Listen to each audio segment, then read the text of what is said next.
Hi everyone. I'm super excited to share something new with you. It's an easy way to tell stories using images made by ChatGPT. Now you can make fun animated stories without spending a lot of money or using hard-to-learn tools.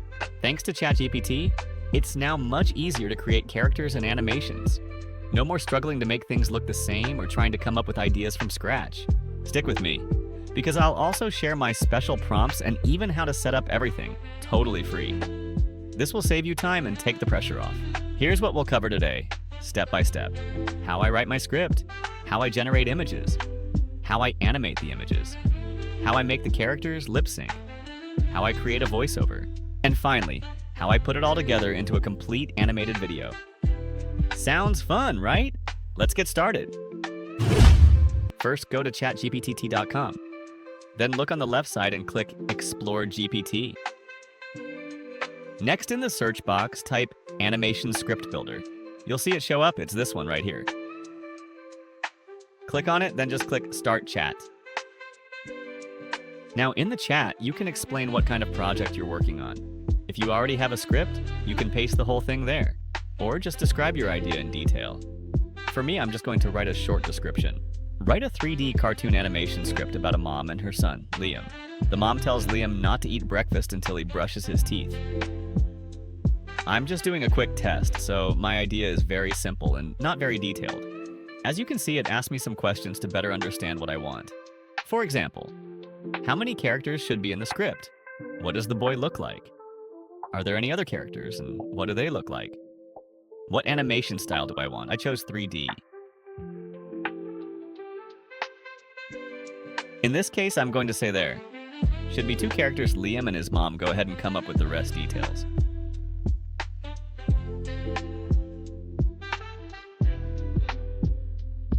As you can see, it started by creating the characters. It gave a description for the boy and another description for the mom. That's the first step. Next, I'm going to say, write the script for scene 1.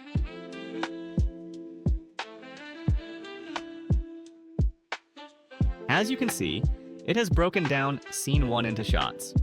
For each shot, it includes a bit of narration, a description of the shot, a text-to-image prompt, an image-to-video prompt. This helps me copy the image prompt and use it in any image generator, and do the same with the video prompt in any video generation tool. Everything you need from scene ideas and visual cues to animation prompts is all organized in one place. You don't have to spend time figuring out shot lists, writing visual descriptions, or formatting prompts for other AI tools. It's all done for you, and that's what makes this GPT so helpful. It doesn't just help you write stories, it simplifies the whole animation process, making it faster, easier, and much more beginner-friendly. Now it's time to keep things moving. The next step is image generation, which is where we create the images we need. I copy the first prompt and paste it into the search bar. Take a look at this. This is the first image it generated. Once that's done, I'm going to create the image for shot 2, and here's what it looks like. Then I'll continue the process creating images for shot 3, shot 4, shot 5, and so on, for all the shots in the script.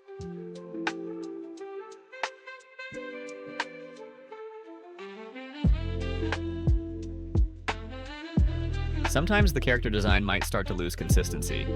If that happens, there's a simple fix. Just re-upload the character's image and copy the prompt for the shot. Add your character's image as a reference so the system clearly remembers what they look like. You can keep doing this whenever the character's appearance starts to change. Re-uploading the image will help maintain a consistent look across all scenes. So I've opened Kling AI and I'm going to click on the Upload Image option. Now I need to add a prompt for Kling AI. Luckily, GPT already gave me everything I need. For shot 1, there's already a video prompt written out. I'll just copy that, go back to Kling AI, and paste it in. And then I'm going to click on Generate. I've gone ahead and done the same steps for each scene. Here are just a few examples. Now we need to handle the lip syncing for the scenes that include dialogue. I can still do that using Kling AI. It's not perfect most of the time, but I'll show you how it works. So I have this shot here that I generated of Liam mom, kind of telling him something. On the shot that Kling AI generated, you'll see there's a lip sync option right there. I'm going to click on it. You'll see two options, text-to-speech and upload local dubbing. Select text-to-speech if you want Kling AI to generate a voice from typed text. Select upload local dubbing to upload your own recorded voiceover or dialogue file. I copied the dialogue from the shot and pasted it. For the voice type, I selected female. Under emotion, I chose angry to match the tone of the dialogue. Once you've finished setting everything up, click Generate. No breakfast until those teeth are sparkly. As you can see, this is the result. The mother is still talking even though the dialogue has ended. So let's try another website, like Pixverse AI. Pixverse is really good at animating stylized images, and it also handles lip sync very well. They give you 60 credits each day. Once you're on the website, look at the bottom part of the screen. You'll see an icon that lets you upload an image. Click on that icon. Next, find the folder on your computer where your images are saved and choose one. I'll pick this one for now. After you upload the image, you'll see a box where you can type a short description of the scene. Or simply go back to GPT, there's already a video prompt written out. I'll just copy that, return to Pixverse AI and paste it in. Then click Create. After a short while, the video will be ready.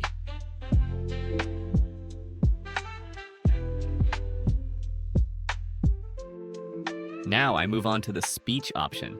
Click on the speech tab.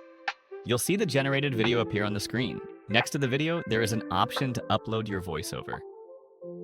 Below that, there is a text box where you can type the dialogue you want. For now, I choose to copy the dialogue for the shot. On the right side, you'll find the voice options where you can choose and enable a voice for your character. No breakfast until those teeth are sparkly. The result is very good with no problems in lip sync. Look at another example. Oh man, even the sparkly part? You can compare the results between the two websites and choose the better one. Now we will need the voiceover for narration as well as the dialogue in the shots. Let me show you how I can do this. To generate our voiceover is honestly very simple. I've talked about this on my channel. 11 Labs is my favorite. I still think it's one of the best. I have 11 Labs open right now, and I'm going to paste my narration there.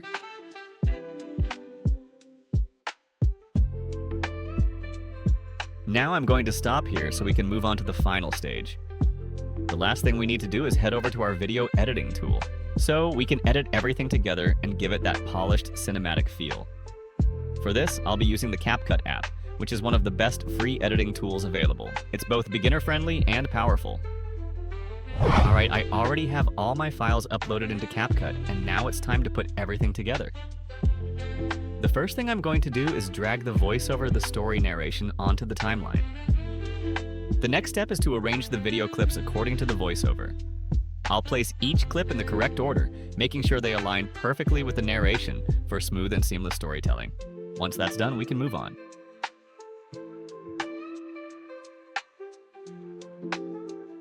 Next, I'll move on to adding transitions between the video clips. To do that, simply go to the transition option located at the top corner of the CapCut interface.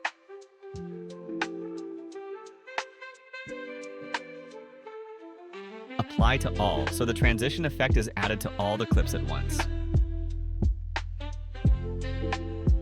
The next step is to add captions to your voiceover, which can significantly boost both engagement and accessibility. Go to the text section, then tap on Auto Captions. Next, click Generate, and CapCut will automatically transcribe the voiceover and sync the captions with your video. To change the font, color, or animation style of the captions, go to the top right corner and click on Templates. You can browse through different designs and choose the one that best fits your video style. The final part is to add the background music. Tap on Audio. You can select from CapCut's music library by tapping on Sounds. I typed Kids in the search bar to find child-friendly music. Browse through the available tracks, tap to preview them, and then tap the plus icon to add the music to your timeline. You can also trim the track and adjust the volume as needed.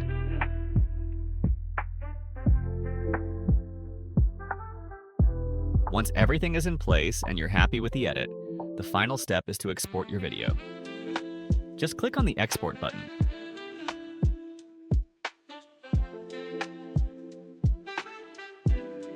If you enjoyed this video, kindly do me a favor by giving it a thumbs up so YouTube can recommend it to others. It really helps me grow the channel. And if you'd like to see more content like this, please make sure to subscribe. I'll keep creating videos that show up on your timeline. Thank you so much for stopping by and watching. I'll catch you in the next video. Keep learning and bye for now.